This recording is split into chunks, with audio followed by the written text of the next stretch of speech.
Bienvenidos, estamos llevando a cabo la última presentación de las traducciones de 4 obras del alemán al español realizadas por el doctor David Álvarez Saldaña, y estamos sumamente contentos desde la Coordinación de Ciencia Política porque se han realizado de manera efectiva estas traducciones y estas presentaciones. Todo ello mencionábamos la sesión pasada, ustedes recordarán, quien estuvo presente, que hablábamos de un trabajo titánico, hablábamos de un trabajo que inicialmente fue un trabajo mayúsculo por el número de traducciones que realizó el doctor Álvarez Saldaña, y después, de manera posterior, también organizar este ciclo de presentaciones.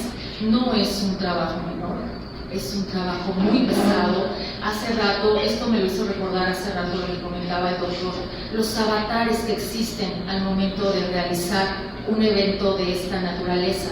Invitar a los participantes que confirmen y después que al momento no lleguen es uno de esos avatares.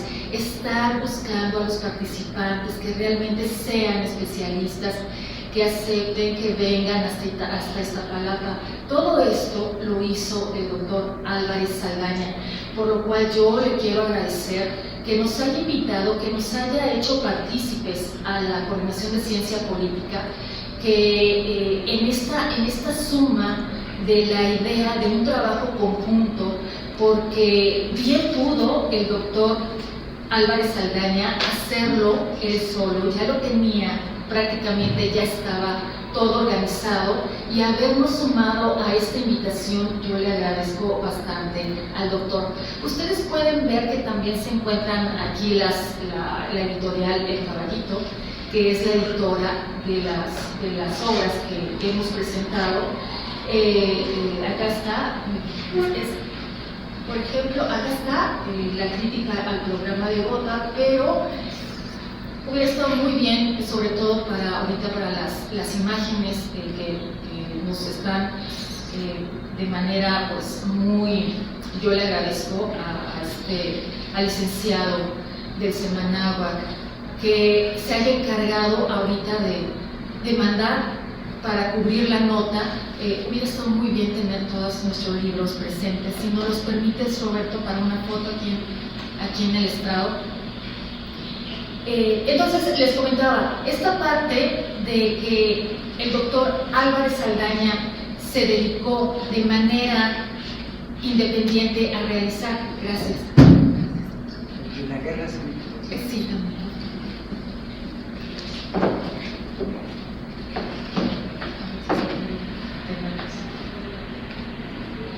Sí, se dedicó de manera independiente a organizar estos eventos. Es un ciclo de presentaciones que, sin embargo, se convierten en 4 eventos, con las presentaciones cada una que se vinieron realizando hace unas semanas atrás.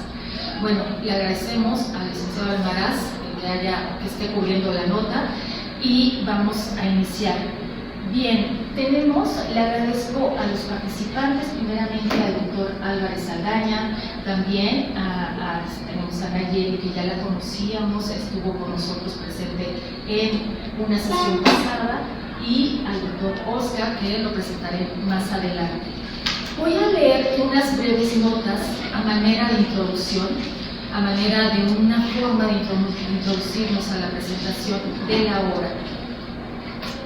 Se presenta en este momento la crítica al programa de Gotha. La obra que se presenta tiene como finalidad dar a conocer una traducción distinta a las ya conocidas sobre el marxismo. Como se ha estado discutiendo en las anteriores sesiones, las traducciones más reconocidas de los textos de Marx adolecen de considerables errores de traducción, generando así confusiones teóricas. Por esto, el doctor David Álvarez Saldaña, a partir de la editorial Dietz Verlag y de su edición Karl Marx, Friedrich Engels, Wilkie, da a conocer su trabajo. se debe hacer énfasis en que las obras en las que se leen las interpretaciones de los traductores pueden acarrear serios problemas, lo que hemos estado mencionando en las anteriores sesiones.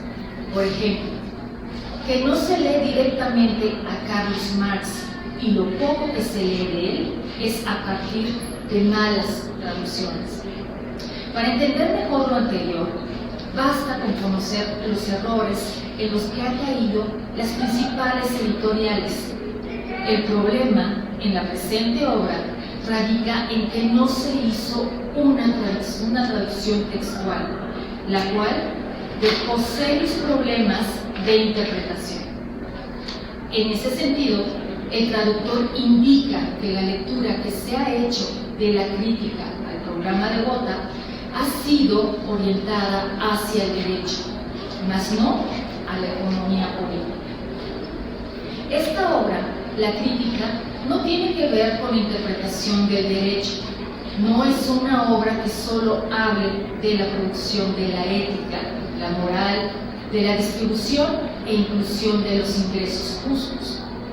Es, como indica el traductor, desde la economía política que se debe entender lo que implica la producción del valor, lo que es la socialización del mismo y cómo se distribuye.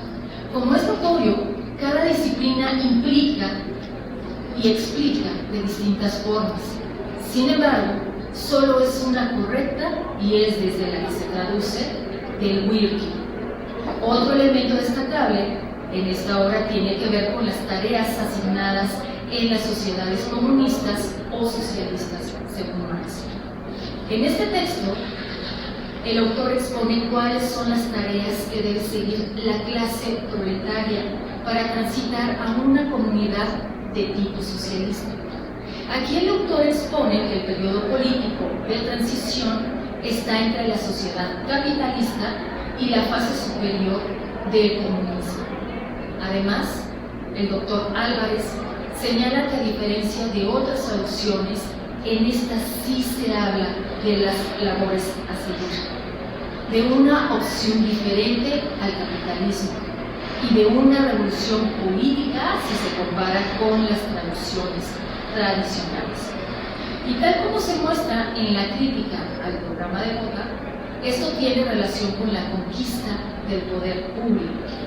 Marx no deja cabos sueltos en su obra, explica detalladamente que implica la tradición entre un tipo de sociedad y otra, también con la aclaración de un modo de producción muy distinto, donde la revolución proletaria tiene que darse de manera triunfante a lo largo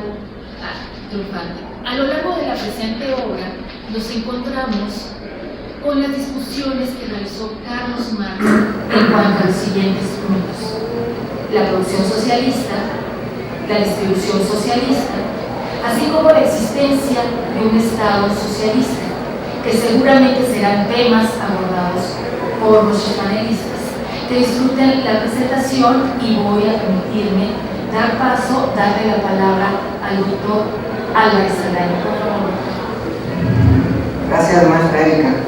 Bueno, yo soy el organizador de estas presentaciones y por lo mismo el anfitrión de los invitados, a los cuales les agradezco hondamente el haber aceptado participar en este evento, en especial al doctor en Economía Oscar David Rojas Silva, aquí presente, por haber aceptado y venir desde su centro de trabajo académico, que es la Facultad de Estudios Superiores Zacatlán, hasta acá, prácticamente de cerro a cerro, para tomar parte en este evento, por lo cual reconozco su esfuerzo y le estoy muy agradecido y le muestro gratitud por ese gesto de solidaridad. También a Nayeli la invité a formar parte de esta mesa. Nayeli Chino, ella forma parte de una organización estudiantil y académica de nombre Seminario Permanente del Marxismo, que se dedica de manera sistemática a discutir, analizar y difundir la obra de Marx y Comienzo mi intervención. Primero que nada, muchas gracias por su asistencia e interés en esta presentación. Terminando de hablar yo y mis compañeros de mesa, ustedes podrán formular desde sus asientos sus preguntas a cualquiera de nosotros para intentar de nuestra parte responderlas. Mediante este evento damos a conocer formalmente a los lectores en general, en idioma español, la edición del escrito de Carlos Marx, Crítica al programa de Gotha. Entremos directamente a lo candente de las dos traducciones de este escrito. Me refiero a la de la editorial soviética Progreso, incluida en las obras escogidas de Marx y Engels en 3 tomos, publicada en los años 70 del siglo pasado, y la mía, de Ediciones El Caballito. Pero entremos también a la interpretación que el vocero del marxismo oficial tuvo de la obra de Marx Engels e impuso, salvo en casos excepcionales que la rechazaron, al conjunto de los partidos comunistas del mundo, aspecto que abordaré al final de mis comentarios. Salta a la vista desde el mismo título la impericia de la traducción de Progreso, que intituló el escrito de Marx como crítica del programa de Gotha en lugar de crítica al programa de Gotha.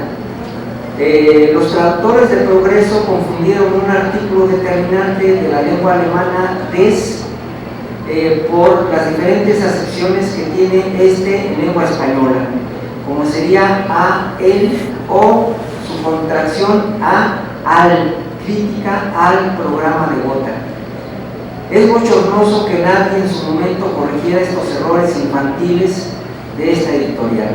Todo el mundo habla hasta la fecha como crítica del programa de Gotha, y eso es un galimatías. No se entiende ese artículo que precede al sustantivo programa en nuestro idioma. Puede suponerse con esto todo el desaseo existente en la traducción de Progreso, en comparación con la traducción textual limpia y pulcra de la publicada por El Caballito. Para muestra un botón, comencemos con uno de los párrafos vitales en el discurso de Marx para comprobar las incoherencias de la traducción soviética. El párrafo en cuestión dice, según mi traducción literal, lo siguiente: el trabajo es la fuente de toda la riqueza y de toda la cultura, y puesto que el trabajo útil solo es posible dentro de la sociedad y a través de la sociedad, el fruto completo del trabajo pertenece, según derecho igual, a todos los integrantes de la sociedad. Les aclaro que estas no son palabras de Marx, son de Ferdinand Lassalle, o Lassalle en su propuesta de reformar y de dotar de un proyecto político al entonces naciente Partido Socialdemócrata Alemán. Sin embargo, son las palabras que va a retomar Marx en su escrito para polemizar y ridiculizar la propuesta de Lassalle respecto a la construcción de la sociedad comunista. Progreso tradujo este mismo párrafo así, cito: el trabajo es la fuente de toda riqueza y de toda cultura, y como el trabajo útil solo es posible dentro de la sociedad y a través de ella, todos los miembros de la sociedad tienen igual derecho a percibir el fruto íntegro del trabajo. El sentido de la igualdad económica que tiene dicho punto, en nuestra traducción, cito: el fruto completo del trabajo pertenece, según derecho igual, aunque lo haya escrito Lassalle, así se perdió, y en la traducción soviética se convirtió en uno de tipo jurídico, cito: todos los miembros de la sociedad tienen igual derecho. A este punto vendrá luego el cuestionamiento científico de Marx, llevando a la discusión al análisis del modo de producción capitalista y de la producción de valor en la primera fase de la sociedad que él llama comunista. Este análisis, desde el mismo comienzo del escrito de Marx, como muestro arriba, se confundió completamente en la traducción de Progreso por uno de tipo jurídico. Las consecuencias de una lectura así fueron negativas. La difusión de la traducción soviética de crítica al programa de Gotha permitió incluyó a los defensores del marxismo democrático, crítico, moderno, filosófico, subjetivo, etc., reforzar sus tesis antirrevolucionarias y anticomunistas.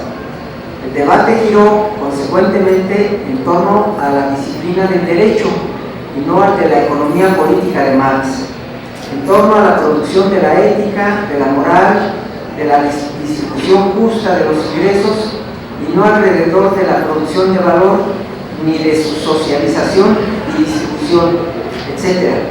La mala traducción incentivó a los marxólogos y a los antimarxistas en idioma español para que pudieran cerrar el ciclo de la producción literaria de Marx y de Engels, supuestamente en un franco retorno a las cuestiones ético-morales propias del idealismo alemán.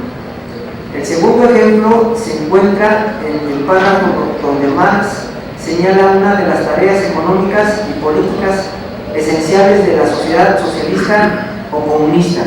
El pasaje dice, según mi traducción: lo que aquí tenemos que hacer es una sociedad comunista. Estas sí son palabras de Marx, que no se ha desarrollado sobre su propia base, sino al revés, que se ha originado precisamente de la sociedad capitalista.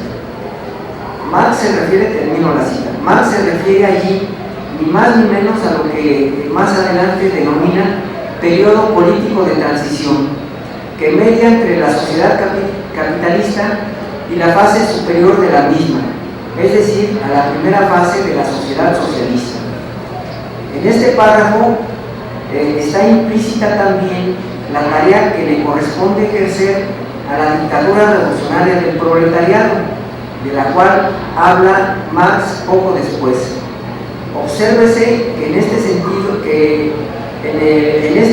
que Marx menciona la frase "lo que aquí tenemos que hacer" fue suprimida en la edición de Progreso. En cambio, en ella, en la de Progreso, la traducción fue así: de lo que aquí se trata no es de una sociedad comunista que se ha desarrollado sobre su propia base, sino una que acaba de salir precisamente de la sociedad capitalista. Ese fue el gran manoseo que hizo la editorial Progreso, por disposición obviamente del Partido Comunista de la Unión Soviética, para contradecir lo que Marx dice, y repito, lo que aquí tenemos que hacer es una sociedad comunista. No, de lo que aquí se trata no es de una sociedad comunista. Esta traducción no refleja, por tanto, el texto original, pues se eliminó de él la frase "lo que aquí tenemos que hacer". Canceló así la tarea política de este periodo histórico. Mientras Marx habla, en efecto, de una sociedad comunista que no se ha desarrollado sobre su propia base, la traducción soviética dio como un hecho irremediable que de lo que aquí se trata no es de una sociedad comunista. Negó la existencia de la sociedad comunista en ciernes, o al menos no la expresó afirmativamente con toda claridad y nitidez como lo hizo Marx.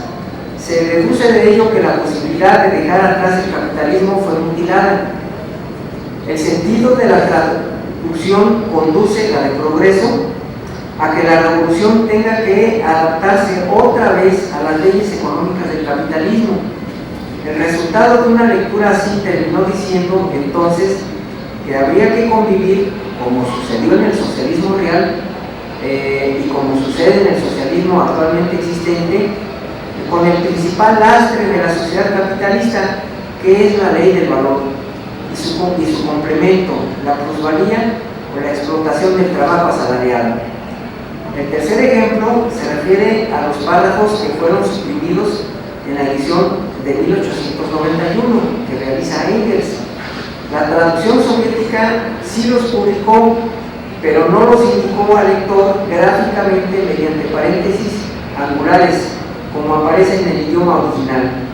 De esta manera, las divergencias sobre la organización y estrategia del naciente Partido Obrero de Alemania, es decir, entre la posición socialdemócrata representada por los partidarios de La Salle y después por Kautsky al comienzo de este siglo y la expresada directamente por Marx en este escrito pasaron desapercibidas para el lector hispanohablante.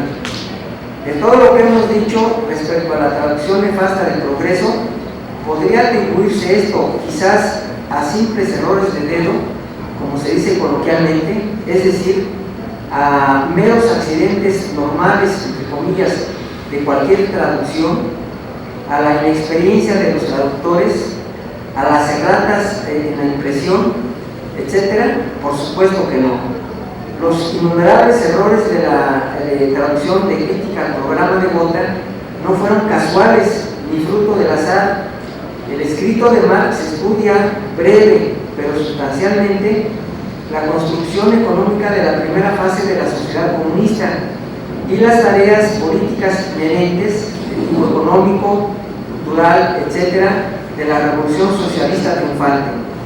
El escrito de Marx relaciona sustancialmente los descubrimientos relativos a la teoría del valor, de la plusvalía, del capital, por un lado, y la teoría de la revolución, la base económica del socialismo y la conquista del poder político o dictadura revolucionaria del proletariado, por otro.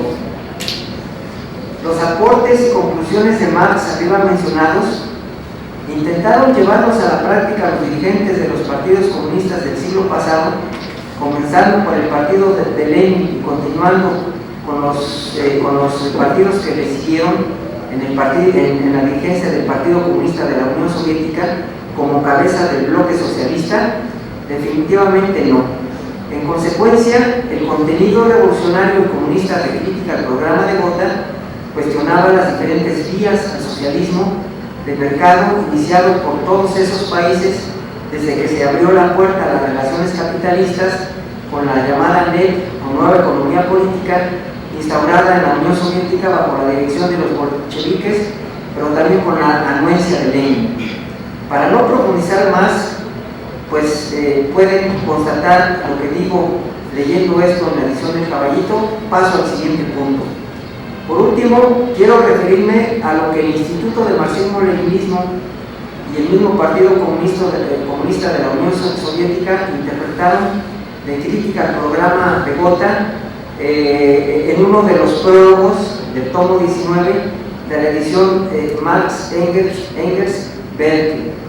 Esto que voy a leer por primera vez se conoce en español, nadie lo había mencionado, nadie lo había comentado, no existía el instrumento adecuado como era la traducción textual para hacerlo, que nunca se publicó hasta ahora por ediciones Caballito.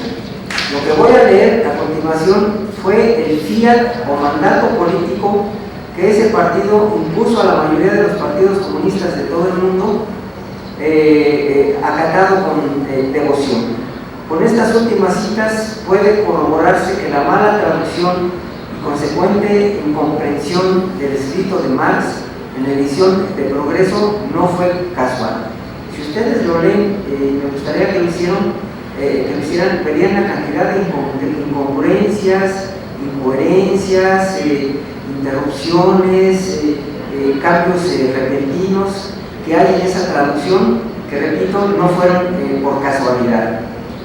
Y obedecía realmente a la defensa del proyecto socialista que existía en esos años en todos los países que se denominaron así. Primera cita, que es del prólogo al tomo 19 de la edición de Neu, vigilada y tutelada por el Partido Comunista de la Unión Soviética de entonces. La cita dice: la pregunta de cuándo y cómo la naturaleza del estado de la sociedad comunista muere, Marx y Engels la dejaron pendiente. Eso es una monumental mentira. Desde 1846, en que se declaran comunistas, hasta uno de los últimos escritos de Engels, que es el socialismo utópico o el socialismo científico, que fue leído y que también tiene hasta cierto punto coautoría por parte de Marx, cuando se publicó el Anti-Düring, y del cual brotó buena parte de este escrito del socialismo utópico al socialismo científico, lo demuestra. Los estudios de Marx en el Capital respecto a las al proceso de reproducción económica del ciclo llamado económico y acumulación del capital, dan una prueba fehaciente de cómo ese trabajo socializado, producido y naciente en la sociedad capitalista, tenía que remediarse racionalmente, regresándolos a sus originarios productores, que era la clase trabajadora.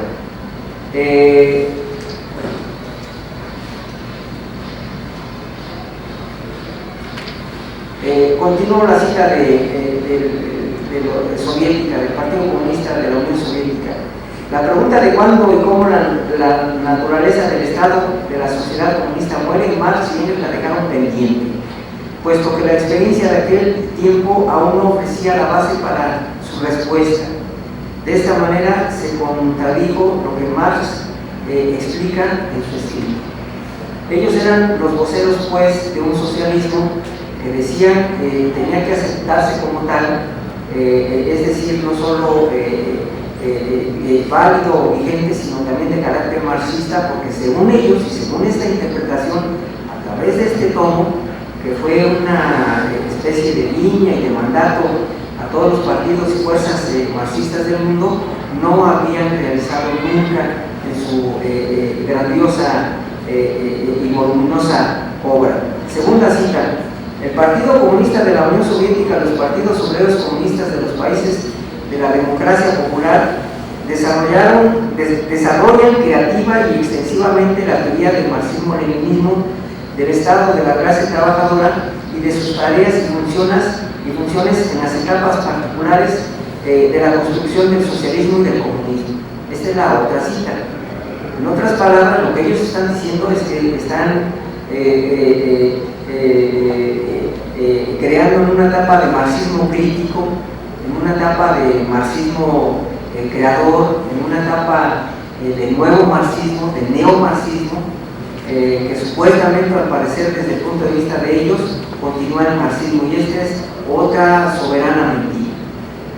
Lo que ellos estaban haciendo era velar los intereses del capitalismo de Estado, de la Unión Soviética y de los demás países satélites, y no la propuesta de construcción de sociedad socialista primero o antesala de una comunista para Marx y Engels.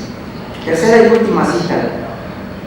Dice: Marx indica a continuación que el socialismo tiene todavía en cada relación, la económica, la moral, la intelectual, los defectos de la vieja sociedad capitalista, de cuyo seno aquel procede, y que experimenta además todos los dolores de parto.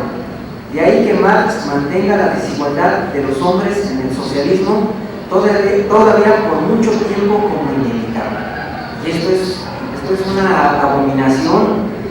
Marx y Engels nunca escriben en el sentido de las necesidades económicas y políticas de este partido, de mantener en el socialismo la ley del valor y las consecuentes relaciones de producción y sociales capitalistas como parte o complemento de la sociedad socialista.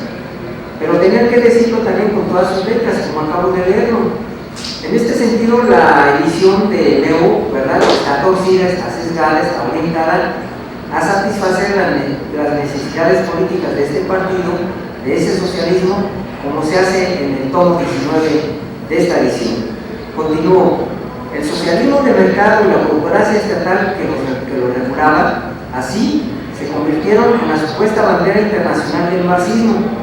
La disputa entre la defensa del capitalismo de Estado, que reparte la plusvalía social principalmente entre varias cooperativas y sindicatos obreros, enriqueciendo a los accionistas de estos y al aparato de Estado que administra este reparto, pero no al conjunto de la clase trabajadora, como fue la consigna de todo el llamado socialismo real de ayer y hoy, y la defensa de la creación de la sociedad comunista que tuvo el llamado socialismo, que fue la consigna de todo el llamado socialismo real de ayer y hoy, y la defensa de la creación, repito, de la creación de la sociedad comunista que devuelve toda la masa de la plusvalía social a sus productores directos, tanto en la esfera de la producción como en la de la distribución, consigna de Marx y Engels a lo largo de todas sus obras desde 1846,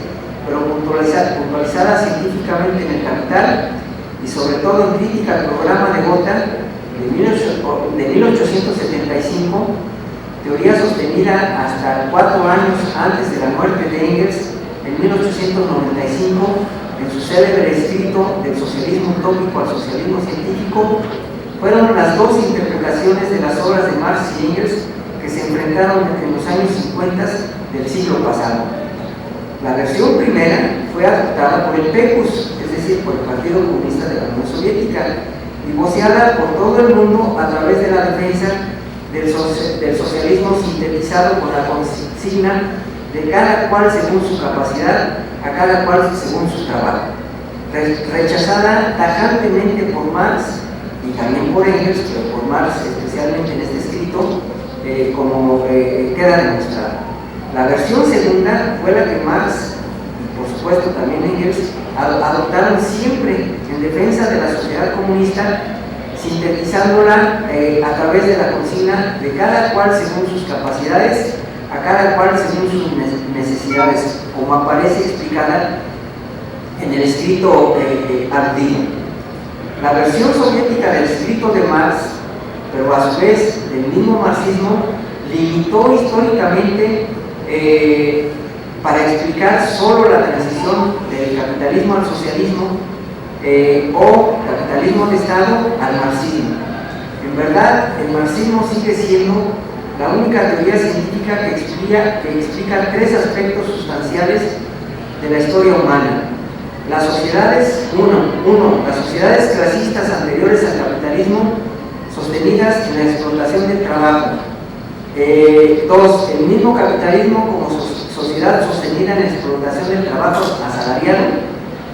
Y 3, la posibilidad objetiva de arribar a la sociedad socialista comunista que destruye permanentemente dicha explotación junto con las condiciones materiales que la propiciaron mediante la dictadura revolucionaria del proletariado, como da cuenta de ello Marx en su escrito. Por último, no me queda más que invitarles para que lean este escrito, cuyas tesis poderosas a favor de las clases trabajadoras nadie hasta ahora ha podido rebatirlas o superarlas. Después de casi 150 años de la publicación de crítica al programa de Gotha, siguen viables, vigentes y presentes sus tesis que a grosso modo acabo de reseñar. Muchas gracias.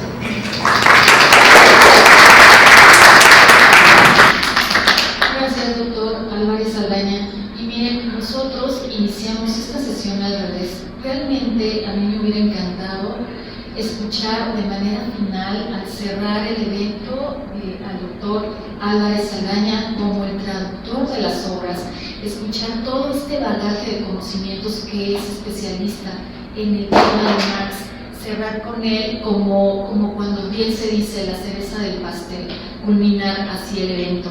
Bueno, ya lo tuvimos de entrada, muchas gracias, doctor. Y bien, me permito ahora presentar a Nayeli Chino. Ella es egresada de la Universidad Nacional Autónoma de México y es miembro del Seminario Permanente Marxista. Por favor, Nayeli, gracias. Sí, buenas tardes a todos. Vuelvo a agradecer la invitación de David y pues compartir esta mesa y unos comentarios con él sobre todo, pero también con ustedes para ver qué podemos sacar de debate y de conclusiones de lo que hoy se hable. Voy a dar lectura a mis comentarios. El libro que hoy se presenta contiene en el siguiente orden: crítica al programa de Gotha, un prólogo a la segunda edición mexicana. La primera fue del 2013. El prólogo de Engels a la edición de 1891. Las 4 secciones de las glosas críticas al programa de la coalición del Partido Obrero Alemán que Marx envía en una carta a Reich el 5 de mayo de 1875, texto conocido como crítica al programa de Gotha, en el que Marx descarga pasajes del programa para analizarlos, discutirlos y mostrar cómo nada del programa sirve, y el anexo con los datos de vida y actividades de Marx y Engels en 1875. Las glosas fueron redactadas por Marx entre abril y principios de mayo de 1875. Engels logró editarlas como una obra en 1891 y su edición completa solo vio la luz hasta 1932 en la Unión Soviética. Para 1875, cuando Marx escribe las glosas, él junto con Engels ya habían elaborado su concepción materialista de una situación económica existente. La lucha de clases desde 1848 a 1850 y 1871 en Francia, así como la revolución en Alemania, habían dado lugar al desarrollo de la economía política del trabajo, como ellos le llamaron en varias ocasiones, para guiar la emancipación de los trabajadores explotados. Las publicaciones que Marx realizó sobre la economía política de la clase trabajadora, que dan cuenta de la experiencia política revolucionaria y su relación con la elaboración científica del comunismo real y no de la idea del comunismo, fueron, digamos, en un cierto orden, del 45 al 46, ideología alemana, donde ya explican Marx y Engels qué es la apropiación proletaria, la comunidad de los proletarios revolucionarios, así como comunismo real. En 1847, el Ministerio de la Filosofía, en 1850, la Neue Rechtszeitung, la revista política económica, en 1857, Introducción General a la Crítica de la Economía Política, en 1859, Contribución a la Crítica de la Economía Política, y bueno, 1867, El Capital, así como Guerra Civil en Francia, en 1871. Con esto podemos constatar la experiencia de Marx y Engels en dar un programa teórico y práctico para la lucha revolucionaria comunista, dando confianza de las tareas político-económicas en el cambio del conjunto de las relaciones sociales y el rumbo de la dictadura del proletariado. A pesar de ello, o precisamente por ello, el Partido Obrero Socialista de Alemania, que nació del Congreso de Unificación de Gotha del 22 al 27 de mayo de 1875, uniéndose al Partido Obrero Socialdemócrata y la Unión General de Obreros Alemanes, no aprobó justamente la crítica al programa de Gotha, ya que criticaba duramente la alianza con sectores que solamente hacían empañar la clara visión que Marx y Engels se habían esforzado en construir en el programa de Eisenach en 1869 del Partido Obrero Socialdemócrata. Marx y Engels vieron con horror los errores económicos en los que incurrió el programa de un partido que decía buscar la transformación revolucionaria del capitalismo. Los criticaron, se diferenciaron del partido y lo declararon públicamente en ese momento. En esta ocasión, bueno, eso es por el lado de, digamos, situar el texto rápidamente para los que no tengan esa información, pero bueno, ahora haré comentarios en general, tanto del prólogo de David y las glosas de Marx, para no repetir temas que me parecen que están presentes en ambos y para llegar pronto a las inquietudes que provocan y que luego retardamos por contextualizar la obra. Sobre todo creo que es importante mencionar algunas cuestiones que tienen que ver con la gran pregunta que siempre se hace de los socialistas, comunistas, de izquierda en general, de por qué fracasó el socialismo real, tanto en la Unión Soviética como en Cuba y en otras latitudes del mundo. Voy a ir desglosando esto, digamos, por puntos. 1. En el socialismo comunismo ya no hay mercancías sino productos. Todo esto pues viene reflexionado y en este texto que hoy se presenta. En las sociedades capitalistas existe el pago de la fuerza de trabajo, según la ley del valor. Todos los movimientos socialistas, igualitarios, anarquistas, que luchan en contra de la precarización, etc., buscan un reparto justo, un pago igualitario, un salario digno, etc. Pero con esto solamente empañan la propuesta de Marx acerca de la lucha en primer plano por terminar con el trabajo asalariado y la forma en que se distribuye en el comunismo el producto social. Aquí es cuando Marx habla del derecho burgués, en donde a cierta cantidad de trabajo le corresponde efectivamente una cierta cantidad de un producto igual del trabajo, pero de otro modo. ¿Y en qué se basa esta repartición del derecho burgués? En que cada individuo puede extraer medios de consumo de las existencias sociales dependiendo de cuánto contribuyó a la gran jornada laboral. Una vez tomado otro punto, una vez tomado el poder político, ¿cuál sería el rumbo de la dictadura del proletariado? Cuando los bolcheviques tenían la dirección, sabían que la dictadura del proletariado no era la meta, sino que debía lograrse la socialización de los medios de producción. ¿Hasta qué punto se logró? Primero, debemos reconocer, creo yo, a menos de que se abra la discusión, ¿no?, las victorias en las tareas del proletariado de 1917 que Lenin analizó como parte de esa organización del partido. Y bueno, esto es algo que merece la pena mencionar precisamente porque vivimos en un contexto en el que se habla de un proceso interminable, de un proceso socialista, por ejemplo en Bolivia o en Venezuela, en donde se llevan a cabo políticas de nacionalización en beneficio de una burguesía nacionalista antiimperialista. Y bueno, pareciera que dicho proceso alarga todo lo que tiene que ver con las medidas que llevaron a cabo los bolcheviques, por ejemplo.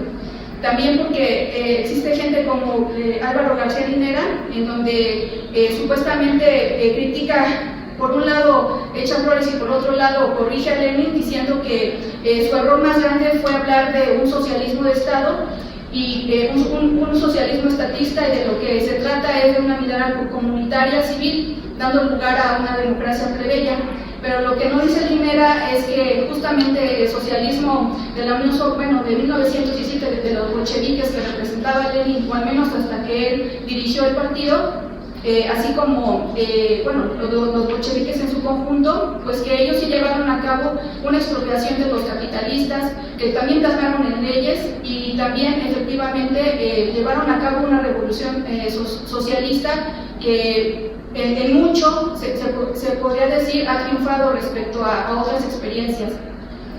Segundo, siguiendo con este punto, si se expropiaron los medios de producción, pero dicho el decreto de la propiedad socialista de los medios de producción no se basó en la socialización del plusvalor colectivo, ya que la exigencia de crear la base material de la producción social, es decir, de forjar los medios de producción socialistamente necesarios conforme a la nueva ley del valor, la ley de valor de tipo socialista, pues no se logró. Por socialización se entendió el desarrollo de la política social sobre el texto de la satisfacción común de las necesidades. En este caso, pues estamos hablando de las guarderías, de las escuelas, de los programas en general que, pues por ejemplo, hoy se puede ver en varios gobiernos, pero que comienzan o que son ejemplo en la Unión Soviética. En este caso quiero no pasar a otro punto sin antes reconocer que la lectura del prólogo de David y esta nueva traducción esta traducción que se hace por fin de Crítica al Drama de Gotha, en la que podemos leer los conceptos y términos y toda la lógica teórica pero también práctica de la lucha revolucionaria de Marx y Engels, porque también trabajamos juntos, aunque lo escribió finalmente Marx, pues me llevó a cuestionar lo que había dejado Lenin en su obra completa. Me llevaba a lo que David dice quedó como un reto pendiente, y que hasta dónde Lenin lo escondió, hasta dónde Lenin no habló de esto, o hasta dónde el partido o los partidos que se afilian a una línea de la Unión Soviética hasta el día de hoy y que retoman a Progreso todavía, pues han estado callando. Entonces, pues me di la tarea de buscarme a Lenin, y justamente lo que encuentro en Lenin es una sinceridad total en cuanto a reconocer los retrocesos, así como los avances. Claro que está a discusión mucho de lo que él analiza, pero me parece pertinente mencionarlo, aunque sea de pasada en algunas citas. Primero mencionar que para David en su prólogo es muy importante considerar tanto las tareas políticas como las tareas económicas en la construcción del socialismo. Por el lado de las tareas políticas, como sabemos, pues es la construcción de una organización política tomando como base la concepción más materialista de la historia, para poder tener una visión clara de hacia qué rumbo seguir y saber cuáles son las fuerzas económicas y políticas que están rodeando la forma de Estado y que configuran el conjunto de la estructuración social. Pero también, esto es importante para la conquista del poder político, también para la expropiación de los expropiadores, así como para la organización del trabajo social. Pero justamente en esto que tiene que ver con las tareas económicas, dice David, se debe planear, digamos, o prever antes, durante y después de la toma del poder, de la conquista del poder político, de ya haber tomado o de ya haberse dicho dictadura del proletariado. Y esto es algo que, por ejemplo, Lenin, desde su tomo 25, sí reconoce someramente, pero pues por las circunstancias económico-políticas de Rusia, especialmente por la guerra, pues va explicando que no le fue posible reflexionar, y hasta en este caso el tomo 36, en donde aborda ya en 1923 un balance acerca de los problemas a los que se enfrenta la Unión Soviética, justamente con la nueva política económica, pues reconoce que no les ha ido muy bien y que el poder soviético está en peligro precisamente por no haber reflexionado profundamente como es posible hacer hoy ya con esta nueva edición, y bueno, que era posible desde entonces, porque también Lenin leyó a Marx, sin embargo no hizo estas reflexiones.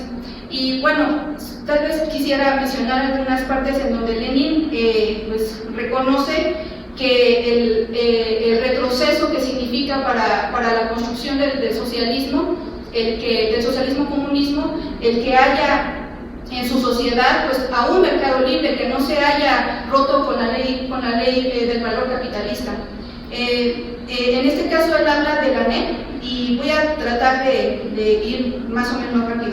Dice que el traslado de las empresas estatales al método denominado cálculo económico está inevitable e indisolublemente vinculado a la nueva política económica. Prácticamente esto significa en una situación en que se permite y se desarrolla el libre comercio, poner en gran medida las empresas estatales sobre una base comercial capitalista. Luego va expresando qué significan las sociedades mixtas, así como la emulación de las prácticas de los trusts, y que eso era necesario en la política económica de la Unión Soviética para poder llegar o desarrollar la producción así y poder avanzar en la distribución. Pero él menciona, no sabemos dirigir la economía, esta es una lección fundamental. O en el próximo año probamos lo contrario, o el poder soviético no podrá existir. Lo está reconociendo, nos falta capacidad para dirigir la economía. Sabemos cómo lo hacen las casas, sabemos cómo hacen las cosas en el terreno político, pero ¿qué es lo que debemos hacer ahora en el terreno económico? La prueba impuesta en el mercado ruso y el mercado internacional, a los cuales estamos subordinados, con el que estamos vinculados, de que no podemos aislarnos, es una prueba severa de que ya en ella podemos ser derrotados tanto económica como políticamente. Y dice, para ayudarnos a pasarla, tenemos el poder político y una serie de diversos recursos económicos y otros. Y dice, tenemos un campo de acción, un terreno, y ahora podemos detener el retroceso. Y aquí viene algo interesante, él registra hasta dónde va el retroceso, dice que al menos son 16 trusts los que ya han reconocido como parte de la política económica que se abre el mercado libre en Rusia, y él menciona que es posible controlarlos porque el Estado es proletario. Sin embargo, no ahonda ya en esa discusión, y me parece que mencionar los límites de este análisis que hace, pero también mencionas hasta dónde lo deja, es muy importante en esto que David nos lleva a reflexionar acerca de la importancia que tiene conocer qué es la ley del valor capitalista y cómo destruirla, y como parte importante de la construcción tanto de las tareas políticas junto con las económicas. Bueno, eso es en lo que compete a Lenin. Pero seguiré con otros puntos y espero que me puedan seguir. Cuarto, el logro de la media de trabajo social se implementaron o se trató de implementar en los planes quinquenales de la URSS con Stalin en China, llevando al productivismo, en donde aún existía la explotación de los trabajadores sin que la riqueza social generada regresara a ellos. Pero esto no fue lo que el comunismo de Marx y Engels propusieron. 5. El socialismo con peculiaridades chinas. China, como ejemplo de socialismo de mercado, vincula ciertos sectores de la producción con el libre mercado. El Partido Comunista Chino apoya políticamente ciertas ramas del trabajo. Se invirtió en ciertas ramas de la producción en ciertas regiones ligadas al Partido Comunista Chino. Le llaman ellos un país de dos sistemas. Expropió, pero la reforma y apertura abrió al mercado libre en las zonas especiales, siendo un modelo exitoso de socialismo de mercado o de economía de mercado socialista. 6. Cuba invirtió su plusvalor en el conjunto de los sectores productivos, sino no lo invirtió en el conjunto de sectores productivos, sino que se centró en la reproducción ampliada de la rama de la industria no íntegra, azucarera y sus derivados. Esta rama debía ser el pivote pero al recibir préstamos aún mercantiles de la URSS y seguir en la producción de trabajo-valor, pues no logró lograr la media de trabajo social. 7. El trabajo voluntario no es una propuesta de Marx. Él nos habla de una sola gran jornada de trabajo, no de varias formas de aportar trabajo que se relacionan más bien con un reconocimiento moral, no como un certificado de trabajo, como incluso sí se llevó en la Rusia bolchevique para saber la aportación de cada trabajador al producto social. Al carecer del tiempo de trabajo socialmente necesario vigente, este trabajo ayudaba a alcanzar una jornada de trabajo individual mínima para la distribución de 3 fondos de consumo. Y 8. Trabajo en naturaleza.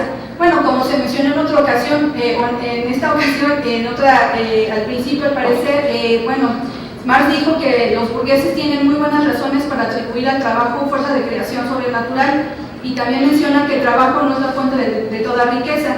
Esto sirve para reflexionar, o lo llevo a 2 cosas. Por un lado, recordando que también se cumple una conmemoración de la conquista de América de 1492, recordar que la historiografía de la conquista, así como de la colonia, nos lleva a considerar la mano de obra con efectos o con una cuestión extranatural, porque piensan que la mano de obra por sí sola, así como por otro lado el oro y la plata o la tierra por sí mismas, pues dan esta riqueza. Y con estas citas o con este análisis que nos da Marx en Crítica al programa de Gotha, podemos ver que no es así, que la historiografía, la historia económica de la conquista y la colonia, pues cojea de este aspecto realmente muy lamentable.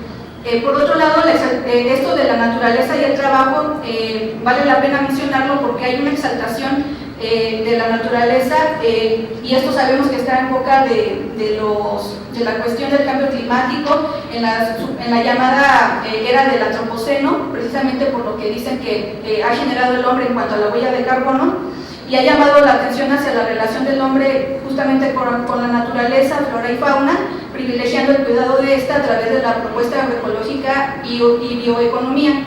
Cuidar al planeta es la consigna de los partidos verdes que se han aliado con las izquierdas socialistas en Alemania, en Francia, en Estados Unidos, y también es la consigna de los movimientos ecológicos campesinos indígenas, justamente por la intersección de los movimientos y luchas.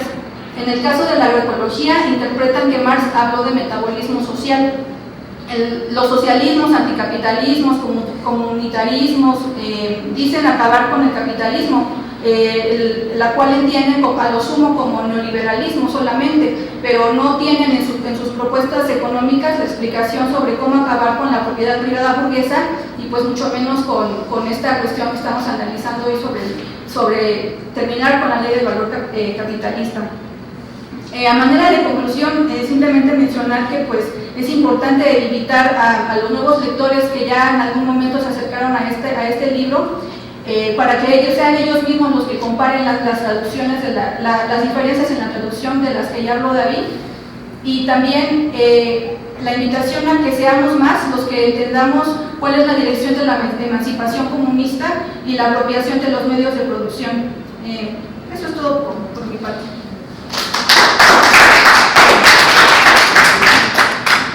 Perfecto, Nayeli, muchas gracias.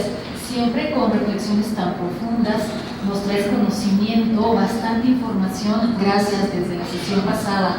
Bien, ahora me voy a permitir presentar al doctor Óscar David Rojas. Él nos acompaña desde Acatlán, desde la FES Zacatlán. Muchas gracias. Ya decía el doctor David Álvarez Saldaña que es un largo trayecto. Gracias por estar aquí, bienvenido.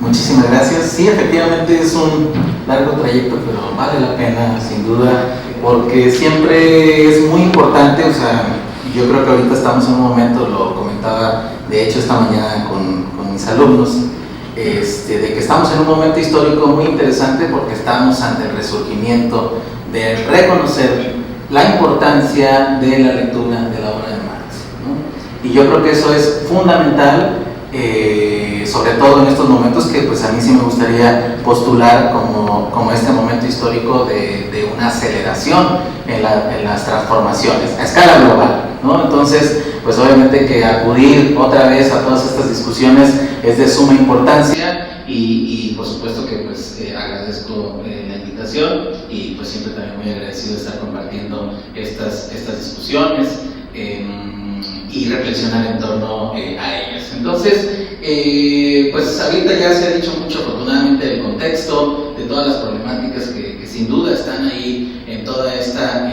discusión y me gustaría, pues primero que nada, hablar de mi experiencia de lectura de esta nueva traducción, que fue bastante agradable, fue bastante refrescante. Me parece muy interesante cómo pues están ahí todos los contextos, el estudio inicial, el prólogo, pues pone todo este contexto, ¿no? Estos ejemplos además de que sin duda sí ha existido una problemática en torno a las traducciones, es decir, hay que recordar que la obra de Marx no solamente era de alguien que estaba ahí, digamos que especulando, sino que estaba activo en la política y estaba moviéndose en todo ese entorno y por supuesto que el poder siempre responde, ¿no? Entonces tenemos también con la recuperación de la historia de la crítica de la economía política, podemos también captarla como también todo un proceso de combate político en el cual pues hasta ahora estamos viviendo todos estos efectos, es decir, después de que se conoce toda esta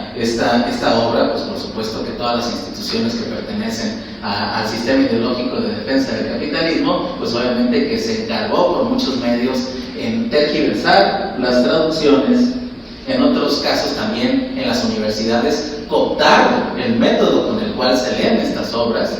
Entonces a mí me gustaría poner esto en estos contextos, es decir, para las nuevas generaciones por supuesto, claro que se van a encontrar pues toda esta discusión, esta rica discusión entre si siglo XXI, Fondo de Cultura Económica para el caso de nuestro país, pero también América Latina, bueno, ahora ya está aquí también Ediciones El Caballito avanzando en ese sentido, pero el asunto es de que pues vamos a ver toda esta discusión en torno a lo que es la traducción, pues sin duda ya hay una problemática ahí muy seria para empezar, porque ustedes saben que el lenguaje pues siempre está aterrizado a la experiencia, en este caso la experiencia filosófica de los alemanes, pues es muy muy interesante y obviamente que simplemente traducirlo al español, por ejemplo, con otra experiencia iba a generar pues confusiones. Y si además está este elemento de que hay interés por desmovilizar y por, vamos a decir así, presentar versiones edulcoradas donde el marxismo sería una simple reflexión especulativa y no a la acción, pues claro que eso hay que tenerlo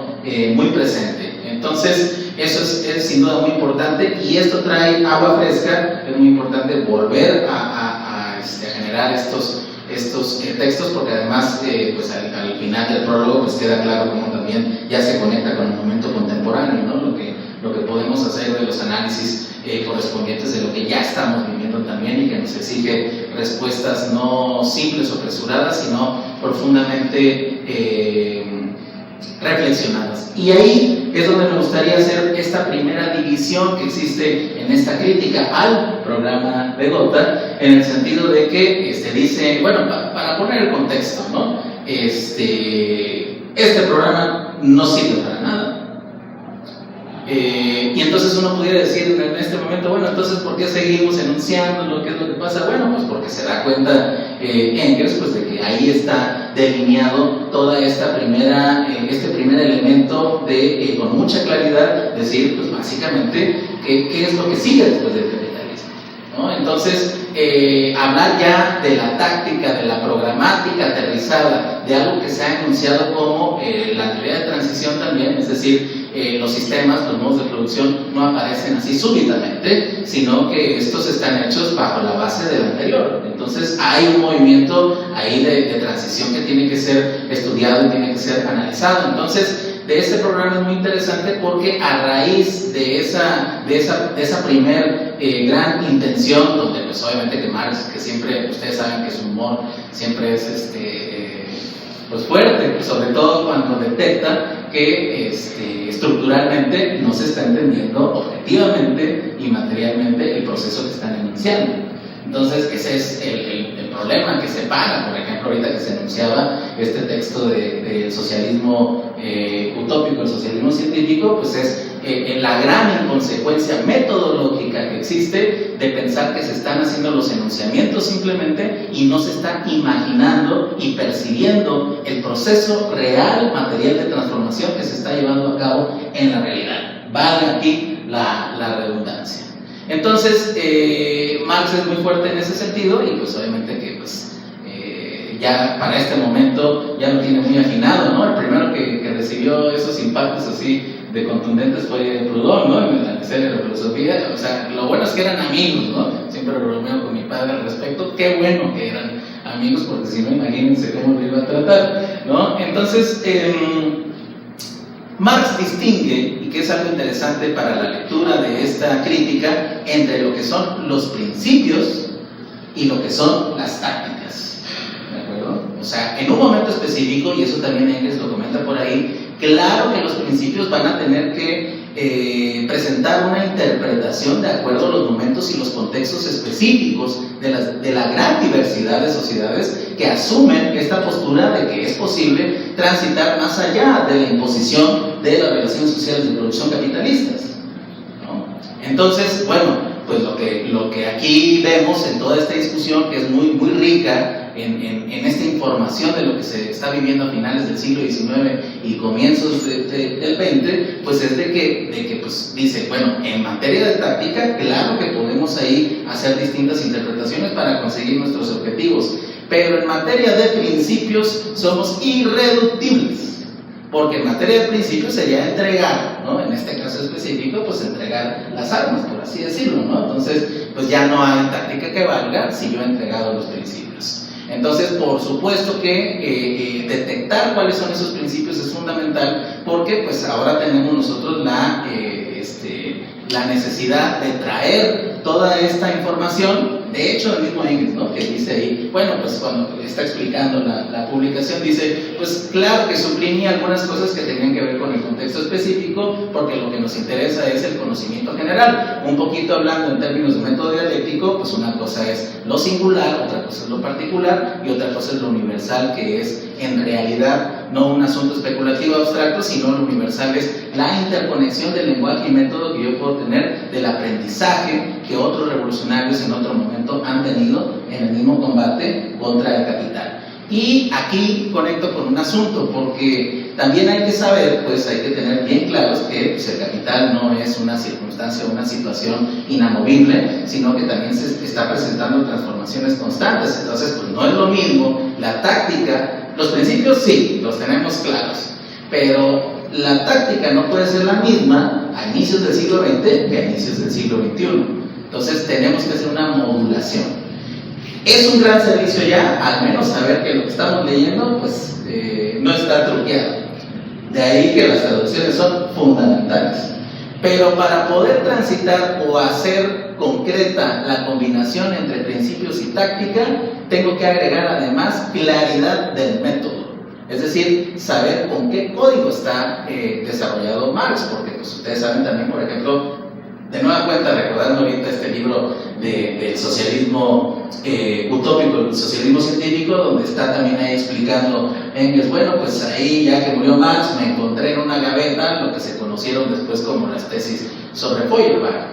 Y recuerda además la ideología alemana, ¿no? Donde dice, bueno, pues ese momento ya no nos interesó ni siquiera que lo publicaran, porque de lo que se trataba es que nosotros tuviéramos plena claridad de que estábamos nosotros apuntando mucho más allá, cualitativamente hablando, de lo que hasta ese entonces había llegado la filosofía alemana. Y que las tesis sobre Feuerbach eran como estas, bueno, como siempre, ¿no? Los genios pues lo hacen, Marx, Engels, y por supuesto están también las tesis de la historia, de Walter Benjamin, por ejemplo, ¿no? Que pueden sintetizar muy bien, y que entonces, por lo regular usted sabe que en las tesis sobre Feuerbach se habla de la onceava es muy famosa, ¿no? No se trata nada más de especular, sino de la transformación, pero a mí me gusta recordar la 10, una antes, en el cual dice, a ver, nosotros nos posicionamos, o sea, posicionarse no es cualquier cosa para el entorno de reflexión de Marx, no dentro de la sociedad civil, sino dentro de la sociedad humanizada nueva, por así decirlo. Entonces, eso ya es otra cosa. Es decir, yo reconozco, o sea, no es nada más un desideratum político, sino que yo reconozco que materialmente están las potencialidades para la transformación efectiva de la realidad.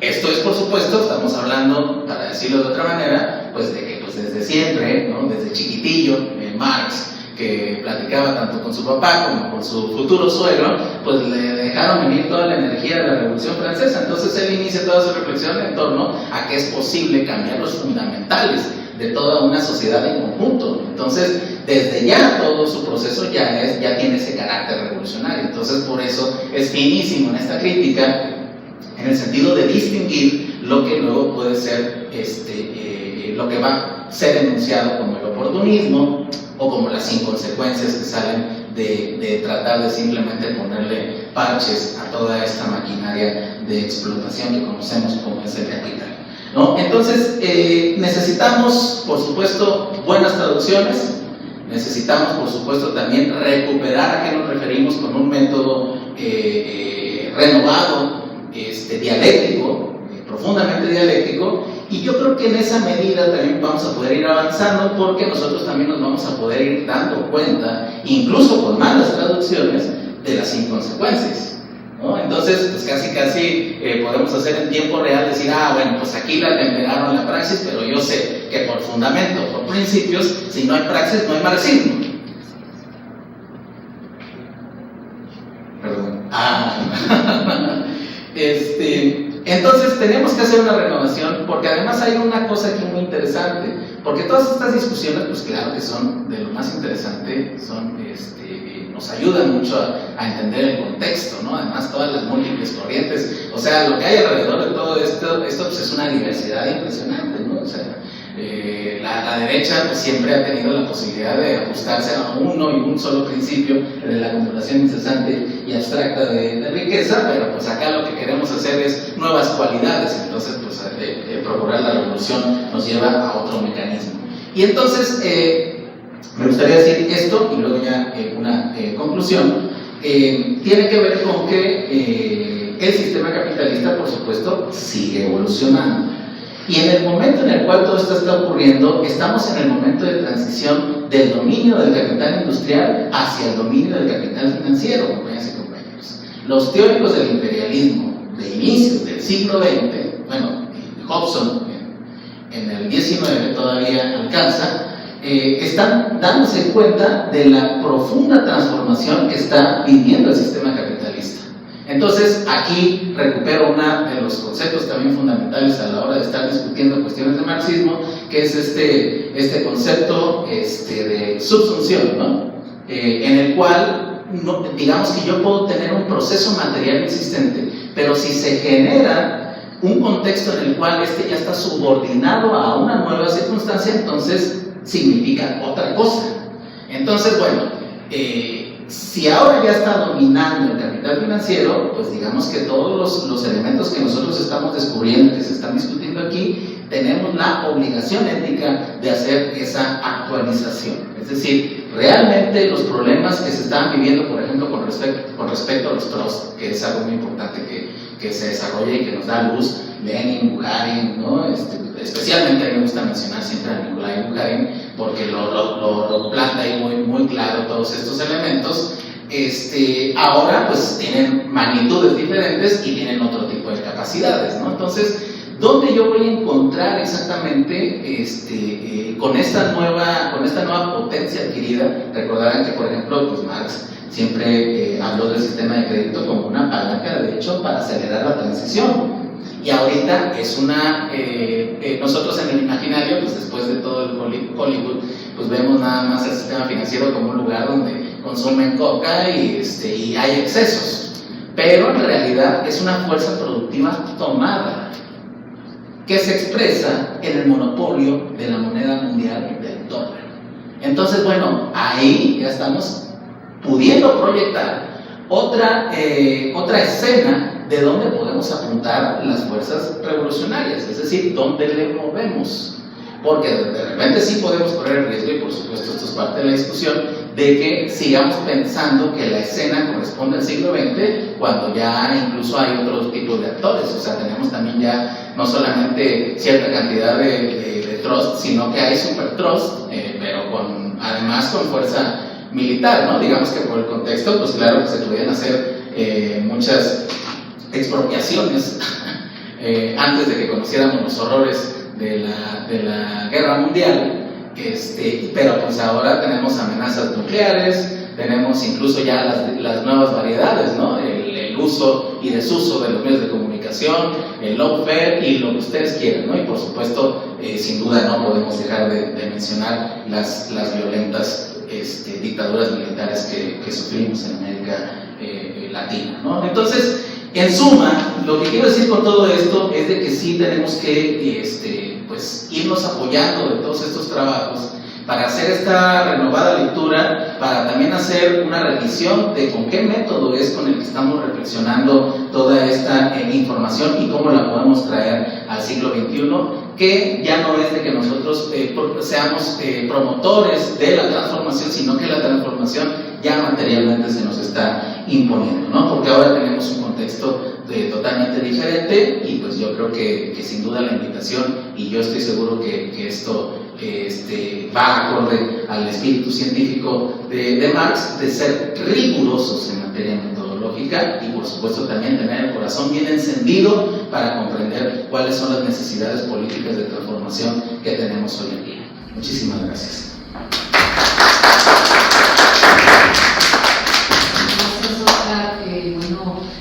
Yo quisiera hacer como hincapié en la interpretación que hiciste del texto. Vaya, lo trajiste a la actualidad y lo llevaste. Esto me genera una duda. ¿Cuál es tu formación? Me imagino que filosofía política, ¿o cuál es? Economía. Maravilloso, muy bien. Bueno, gracias, Oscar. Pasamos a las preguntas, por favor. ¿Alguien tiene alguna pregunta? Sí, Gabriel. Bueno, David, es la cosa para hacer, y es esta cuestión. Bueno, son dos preguntas. La primera es lo que ya comentaba la compañera Nayeli acerca de que esto de trabajo voluntario, que fue una de las constantes desde el socialismo soviético hasta el socialismo cubano. Marx menciona en el programa de Gotha que solamente hay una gran jornada laboral, ¿no? Entonces, que estemos o no estemos a favor de la sociedad que se está llevando a cabo, en este caso sería la primera fase del comunismo, esto no impide de que nosotros queremos aportar ahí a 3, 4, 5 horas, es el aporte, y con lo que se va a dar un certificado o una prueba de que uno ya cumplió con esas horas y que lo va a cambiar en la tienda de productos sociales, ¿no? Entonces, en ese sentido, esta falla que viene desde Lenin, podemos decir, sobre el trabajo voluntario para acrecentar esas fuerzas de trabajo, para llevar a cabo esta transición que él veía así, también viene unido en la cuestión de que no hizo el bolchevismo desde su inicio, a partir del Congreso de 1902-1903, pero antes, cuando era la socialdemocracia rusa, bueno, más bien como socialdemocracia rusa, no hicieron este análisis de su formación social como capitalismo no íntegro, como lo propone usted en su prólogo, ¿no? Entonces, como decir, esto no es el capitalismo clásico que es el que propone Marx, que va a transitar al comunismo, sino es otra forma y que usted va explicando. Entonces, la primera pregunta sería, ¿es esta la razón por la que falla Lenin? No llevar a cabo ese análisis. También recordando que esta propuesta que usted nos da de capitalismo no íntegro viene a través de de toda una discusión que lleva a cabo el dependentismo, el bolchevismo, los errores de Rosa Luxemburgo, mucho bagaje teórico, ¿no? Esa sería la primera pregunta. Y la segunda pregunta sería, ¿de dónde salen estos conceptos? Porque no los veo en Marx. Conceptos como el de plusvalía social, plusvalor colectivo, ganancia social, plusvalor social colectivizado, si como ya lo menciona y en donde ahonda Marx, que es en la página 56-57, en los descuentos que se le hacen, ¿no? Cuando habla sobre esta cita de la sal, de cómo es que no llega el producto íntegro del trabajo a las manos del trabajador. Entonces, como va haciendo su desglose Marx, sus seis descuentos que tiene en su página 57, él lo llama, los primeros 3 los llama como una necesidad económica, o sea él lo llama necesidad económica porque está guiándose en lo que él investigó acerca de capital fijo, capital constante, capital variable. Y esto de la plusvalía, yo no entiendo por qué sale en el sentido de que en la página 41 se dice que la plusvalía es el símil de la explotación del trabajo. Entonces, en la primera fase de la sociedad comunista ya no hay explotación del trabajo. Entonces, ¿de dónde saca o dónde se manda esa plusvalía? Porque a mí me hizo esa cuestión, ¿no? Esa sería la segunda pregunta.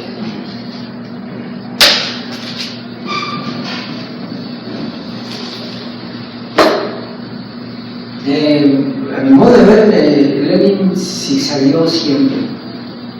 Lo que leyó Nayeli hace un momento es un pensamiento de una fase de su desarrollo mental, económico y marxista.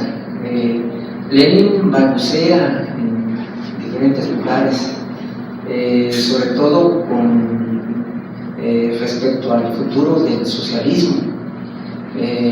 Creo que no tuvo suficiente claridad en vida como para aclararlo y desde el poder inculcarlo entre las masas trabajadoras. Él llegaba a hacer preguntas hasta cierto punto absurdas a los trabajadores cuando les decía, bueno, ya expropiaron la fábrica, ahora tienen que ponerla acorde a las necesidades económicas de nivel mundial. ¿Y cómo se va a hacer?, les preguntaba él, cuando lo que debió haber hecho, a mi modo de ver como dirigente, es decir, la respuesta de cómo se tenía que hacer. La falla de Lenin no es una falla personal, ni siquiera es una falla generacional, es una falla de interpretación del marxismo completa y generalizada en todos los partidos comunistas. La idea de Marx y Engels es partir de un cierto grado de desarrollo de las fuerzas productivas, que como yo planteo en el prólogo, en el caso de que no se tuvieran, como el caso concreto en Cuba, ¿cuál es la tarea del Partido Comunista? Bueno, acelerar el desarrollo de estas fuerzas productivas en el terreno industrial para alcanzar lo más rápido este nivel y comenzar a producir la riqueza social en el interior del país, en este caso en Cuba, en función de las mismas, pero no retrasarse, ni denominar socialización o propiedad de los medios de producción a algo que no va a producir bajo estos cánones, bajo esta medida de trabajo social. Ahí es cuando yo hablo de trabajo no íntegro. Y lo hago porque en América Latina estamos en términos de desarrollo económico por abajo de la media internacional de los países capitalistas. Marx parte de la construcción del socialismo contando con ella. Claro, no conocía la realidad de regiones como la latinoamericana, pero no quiere decir que no se pueda superar este retraso o canalizar o orientar esta lucha revolucionaria en función de los principios de Marx.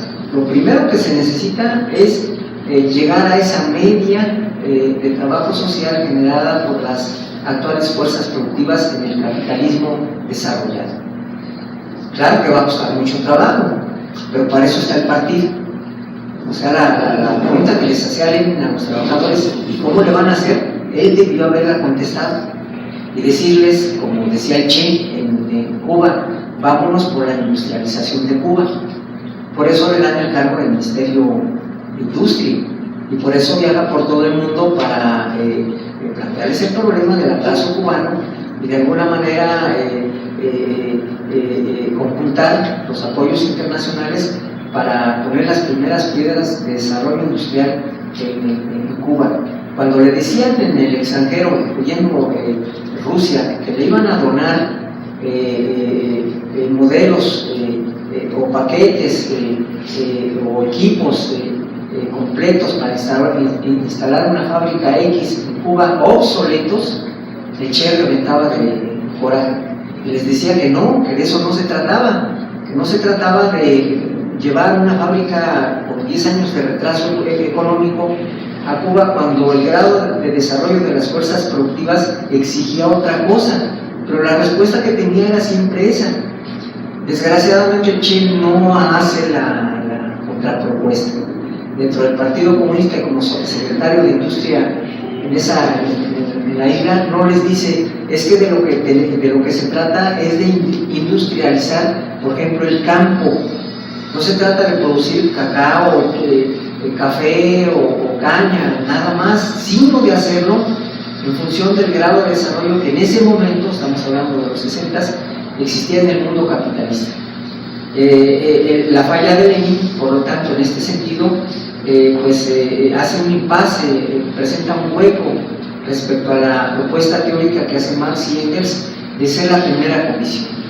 Y el agente, el actor o la fuerza indicada para hacerlo es el Partido Comunista.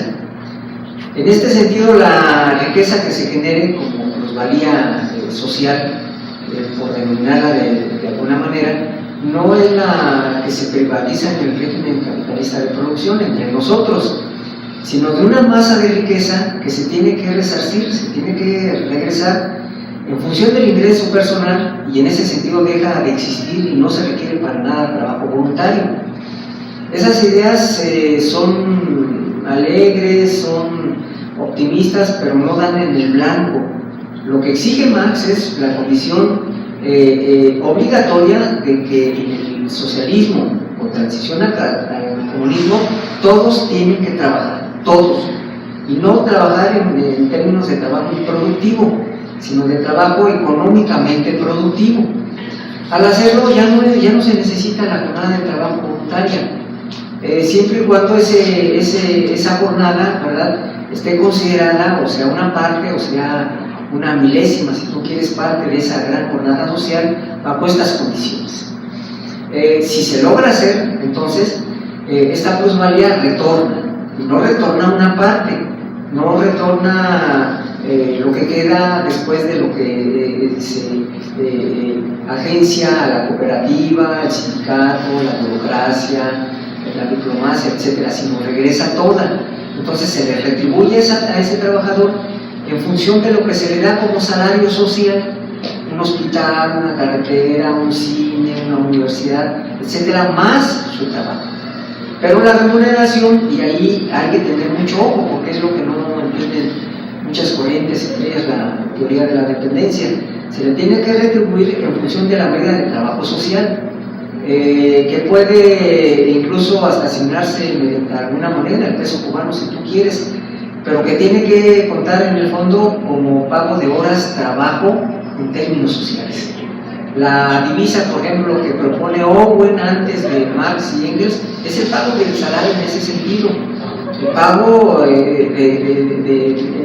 en términos salariales como horas de trabajo hombre en función del grado de desarrollo que se tenga en ese momento.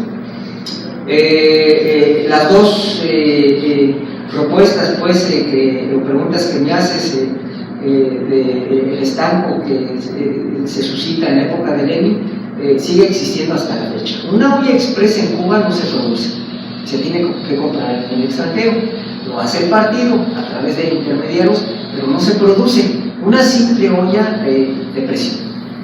De lo que se trataría en este caso es de haberlo hecho hace 60 años. La Revolución Cubana tiene un atraso en este sentido, que lo anuncia exactamente Marx en crítica al programa de Bogotá, en donde el Partido Comunista se reunió, estuvo sujeto a los subsidios de la Unión Soviética y de otras partes del mundo, pero no se aplicaron, no entendieron. Ellos se fueron por el cálculo económico, que les va a criticar Bettelheim, incluido en cierta parte Che Guevara, no a la preparación de estas fuerzas productivas con cálculo económico, pero con orientación socialista. En este sentido, la plusvalía deja de existir porque ya no es explotación, es una creación extra de trabajo social para beneficio de la clase trabajadora, porque ningún ser vivo vive nada más produciendo lo inmediato. Tienen que preparar lo de mañana, lo de la semana que entra, lo del semestre próximo y lo del año que viene. Y eso está obligado a hacer el socialismo y el comunismo, pero ya no de manera privatizada. Al romper la cadena de la privatización se termina la plusvalía en sentido capitalista y comienza una masa de riqueza social, podríamos denominar tradicionalmente de primera instancia plusvalía, pero socialista. Y esta masa de riqueza social se tiene que ir distribuyendo primero en función de lo que tú cedes bajo este estricto criterio de jornada de trabajo social o de fuerzas productivas vigentes en ese momento para producir esa riqueza, y luego también resarcir ese salario en función de las necesidades que tiene.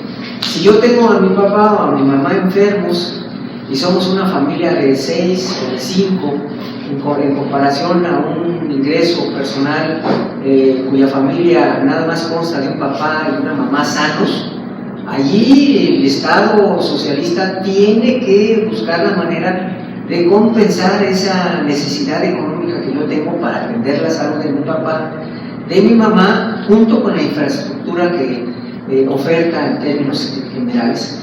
Ese atraso hasta la fecha subsiste.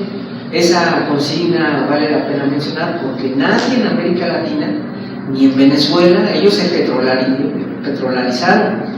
Es un don de la naturaleza, la gran cantidad que tienen en el subsuelo, pero han gastado y derrochado ese dinero, lo han regalado. El subsidio en la gasolina cuesta 7, 8 pesos mexicanos el litro de combustible allá, y no se han ocupado en revolucionar su parque industrial, ni en crear las cooperativas, ni la comunidad en términos económicos propuesta a reformarse.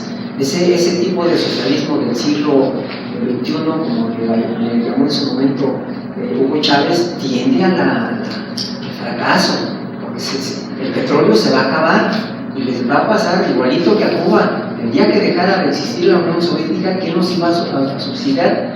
Se acabó el sol y se acabó la luz, y ahora están endeudados con Japón, con Canadá, con México, con Francia, con Italia, hasta el tuétano. De esa manera podría resumir las preguntas que me haces, Gabriel. Gracias, doctor. ¿Alguna pregunta más?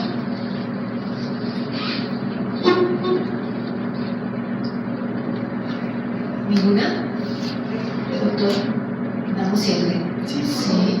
Bien, bueno, pues así cerramos el panel de hoy y también el ciclo de las presentaciones a la interpretación que hizo el doctor Álvarez Saldaña a las 4 obras de Carlos Marx. Muchas gracias por acompañarnos, que tengan buena tarde.